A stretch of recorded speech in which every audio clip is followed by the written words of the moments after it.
How's it going, everybody? My name is Infamous Isaac, and I'm here to talk about Episode 5 of Star Wars: The Empire Strikes Back. And I just finished watching it, so I want to give my raw thoughts and opinions. There may be like a comment in the description where I elaborate more on the topic because I'm just like saying what I'm thinking right now. My opinion can very well change later on, but right now, if I had to give my honest opinion on this movie, I didn't like it as much as the first one.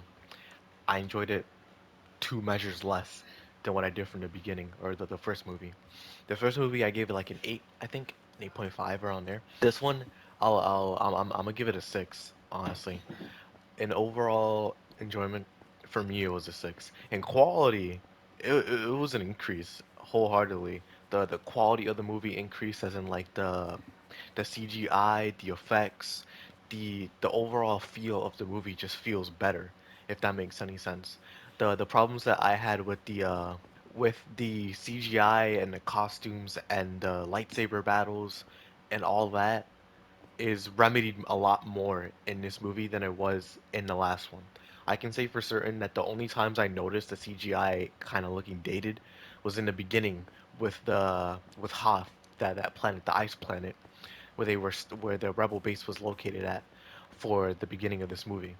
And that was only the animals they were using to ride on that planet. So besides that, they looked pretty fine. Chewbacca looks the same. Of all the other aliens looking pretty alright. For the most part, this movie had just people, starships, and laser combat. So like the E1 or whatever. I think that's what the weapon's called in Fortnite. I don't know what it's called in the actual movie, but you know, they look fine. The lasers look fine. You don't when the lightsabers come on, they don't flash like they did before and they cut away to the other scene. They naturally transition into the battle, or at the very least, if they are on, you don't really see them turn on. You just they're there or they're not. You don't see the cutaway, so which is nice. That's a nice quality of life change that they did for the movie. And my complaints really start with the same complaint that I had before, where the beginning was a little bit boring, but more like the first like 5 minutes of it were boring. Then things picked up pretty well. I was enjoying that part where Han was looking for Luke and all that. Just seeing Luke there was pretty cool, but the search for him for the most part was kind of boring. But seeing Han, Luke again, it was pretty cool. What surprised me though was that they just scrolling text, right? When it scrolls upwards, seeing that they already moved away from the planet that they were located at. Alduin, I don't remember what it's called, but the planet that the rebel base was located at, seeing that they already transitioned away from it, I thought they were gonna pick up directly where they left off, where like, oh, now we have to find a new base of operations and then we continue from there. Nah, they just picked it up from like a time skip later where they're already at a new base and they already set up, and Darth Vader is looking for them already. Okay, that surprised me a little bit, but I don't mind it. I guess it's just picking up the story more in a place where like it's better to start off at and not just continuing off of somewhere where we don't really need to. Content in this movie already, so it's not like we need that part to be included to fill out the movie because it's a long movie as it is. It's longer than the first one. As things go on, we have that battle on Hoth, and I thought that battle was really good. Probably my favorite battle besides the one at the end, because it has that action from the first movie, but enhanced with the new quality of the second movie. So I was enjoying that. I was enjoying that. It was fire. But then you get to the middle portion where Luke breaks away from the people on the Millennium Falcon. So it's Luke on his own path, while Leia, Han Solo, Chewie or Chewbacca, C-3PO are on their own thing, and Luke is with R2-D2. The group splits into two, and the movie focuses on those two halves. Well, three people. It also focuses on Darth Vader. Luke, his part was definitely the most interesting because he's getting more training. He's getting more Jedi training. We're learning more about the Force, and hopefully, we're going to be able to see a master at his work. We don't really see that because he leaves and throws reckless abandon into the wind, and he goes to find Leia and Han. There you go, Han. Because they're at what's that? I don't even remember what the planet's called, but a planet where we find Lando Calrissian, and he is also well not a bounty hunter. He used to be a bounty hunter, but now he works at an oil mine. He owns it. Meanwhile, Leia, Han, and all of them go to that place after being chased by Darth Vader the entire time. And their side to me was a lot more boring. I didn't enjoy it as much. And not it's not because the characters were boring. I thought the characters were fine. I liked them in the first movie. I like them here in the second. But something stood out to me and it was just I just wasn't interested because they were getting chased the whole time and I didn't have any investment in that. I was just bored watching that part. While they did some cool stuff like Han hiding behind the Star Destroyer as like a way to cloak themselves without actually cloaking themselves or using light speed. That was actually really trick a really cool trick. But besides that, you just I have this part where you have Leia and Han having like a relationship build, and knowing that Luke and Leia are sisters, right? I would usually not mind this, but in the perspective of somebody who's watching this movie in 1980, you're saying they're like, all right, but what happened with Leia and Luke? And why are Han and Leia building this relationship when Leia didn't like him at all? And the movie itself says it like she does like him, but romantically I didn't think that she did. I thought only Han liked her romantically, but at the end of the day she liked Luke. So I'm just sitting here like, okay, so which one is it? Is it Luke or is it Han? And if it is Han, how do you make it better than Luke and her? And granted, I know it's better for her to be with Han because I don't want to see none of that sibling stuff because that's just nasty. But if you're looking in that perspective without the knowledge that I have in the present, you don't know that. So you're for the most part, if I was in the past, I would be rooting for Luke and Leia. But with Han, it just feels really weird with the way it was built. It doesn't feel natural. It feels like the story itself is forcing that relationship onto the screen. Relationship, I just didn't feel like it was natural. Felt like it was rushed along for the story. While I know that there were seeds of, oh hey, Han likes her. Does she like him? In the first movie, I don't. In the second movie, it just feels like they took that and they rushed it. It could have been. I feel like maybe it could have been built up on the third movie. Maybe if he comes back, if he doesn't, I don't know. But it feels like it should have had more payoff later on, where like maybe instead of them fully liking each other now, it had like Han was carbon frozen, Leia was like voices her thoughts there, you know? Maybe she was just like, "Oh, I like you, but I'm not gonna share it because you're a scoundrel or whatever." But I don't know. Me personally, I didn't like that thing too much. Then we get to the part where they're on Lando's planet. Han gets frozen. It turns out that Lando was had a deal with Darth Vader and Boba Fett, where if they give up Luke Skywalker and what's his face, Han and all of them, they won't be hassled by the Empire. Lando struck a deal with the Empire, Darth Vader, and Boba Fett, where Lando keeps Leia and Chewbacca and C-3PO, not C-3PO, Leia, excuse me, and Chewbacca, while he gives up Han and Luke Skywalker, and Boba Fett takes Han, while Darth Vader takes Luke Skywalker, whether to kill him or to switch him over to the dark side. Meanwhile, Luke is on his planet, still learning with Yoda and all that, but he's being reckless, and he goes over to that planet already. He falls into the trap. He fights Darth Vader. He loses his hand, actually, in the infamous, and I legit mean infamous scene, one of the most popular scenes in movie history, happens.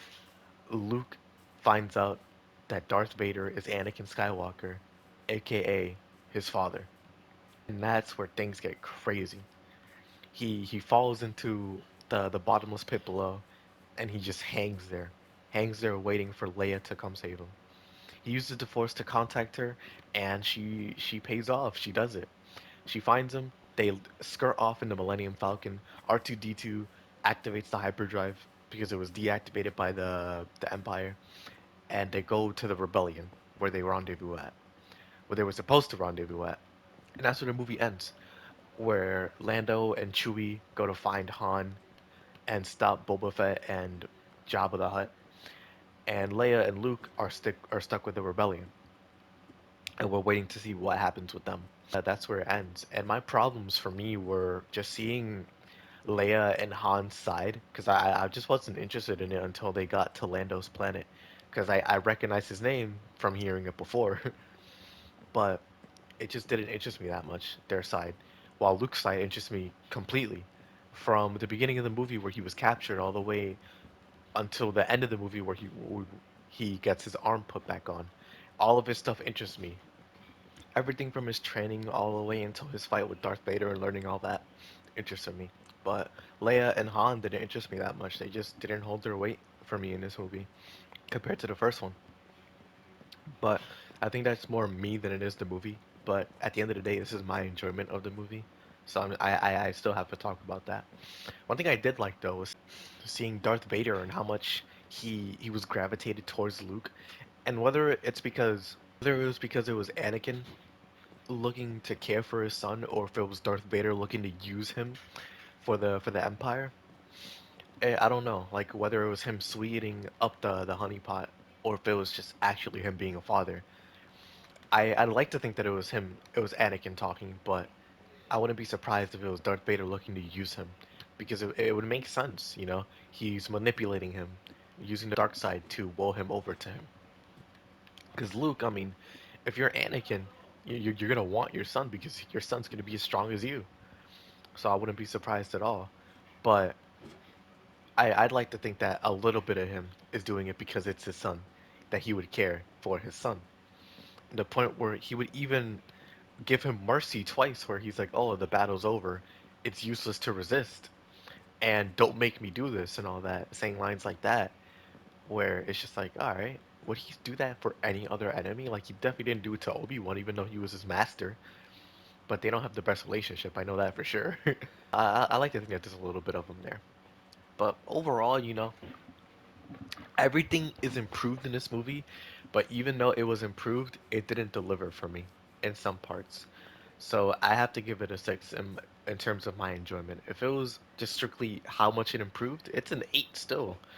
But I didn't enjoy it as much, which sucks because I want to enjoy this movie. I don't want to just sit here and be like, oh, this thing that you cherish, I don't like it as much because that's no fun at all. I want to enjoy it, but when I was watching, I just couldn't bring myself to enjoy it more than a six. So that's what I'm gonna give it. But so I'm recording this as I'm editing this video, but I forgot to mention one character, and it was Yoda. I didn't talk about him at all. But Yoda in this movie, first introduction, all that, one of the most iconic Star Wars characters. You can look at Yoda and be like, oh hey, that's that guy from Star Wars, just like Darth Vader, and you can recognize him. So this being his first introduction, I was expecting a lot. Well, I didn't know it was gonna be his first introduction, but hearing his name in the movie, it was like, oh shoot, Yoda. All right, let's see what's going on. And at first, he was really goofy, and I was just wondering, like, okay, is he like a playful Master Roshi master where it's laugh and play, but you learn from those moments? And no, actually, he's very serious. Well, once that facade comes off, like I feel like it's to ward off people. Once he learns that Luke is here for Master Yoda, then he takes him in. And that whole meeting was actually a test to see if he was patient, and he was not patient. And it shows that he's more tempted to go to the dark side if he's left to his own devices, just like the way Anakin was, since like father like son type thing. That's what they're doing right now. But Obi-Wan is here putting all of his faith into a Luke, or at least like he's in the Force thing, and he's putting all of his faith into him. And Yoda takes his word for it, and he starts training him. But Luke goes off to the planet to fall into the trap that Darth Vader set up for him. And Yoda himself has been saying ever since the beginning of their training that Luke is reckless, he's haphazard. He lives in the future, but he doesn't live in the present, not realizing what the present could do to influence the future and all that, saying that he's young, that he could be tempted to the dark side. He has the fear, the anger, all those emotions that could lead him over to the dark side. Like not for revenge or resentment, but he can definitely be angry and quick to act without thinking, where a Jedi should be like calm and prepared, as in like defensive and all that, ready to do anything, but not out of aggression, out of necessity. He notices all these things about Luke, and Obi-Wan is just like, yeah, but he's the last hope that we have, and then Yoda was like, nah, there's one more.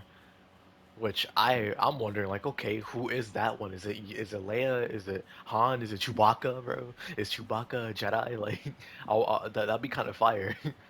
But I don't know. Yoda though, he was a cool character. The training that Luke goes through in the movie was fire. I enjoyed it. It was definitely fun to see. It reminded me of Obi-Wan and Luke, and I'm always here for that. I love that. But yeah, that's all I want to say about him. Back to the video. That's gonna be it for me for now. I'm hungry, so I'm gonna go eat. I'm gonna end it here. If there might be some things that I come up with later on as I'm editing this to put in, but for now that's gonna be all of my opinion. Thank you all for watching. Hope you all enjoy. The next video is gonna be the final movie in the original trilogy. It's gonna be The Return of the Jedi, and that's gonna mark the end of the first trilogy. So thank you all for watching so far, and I'll see you all in the next video. Peace.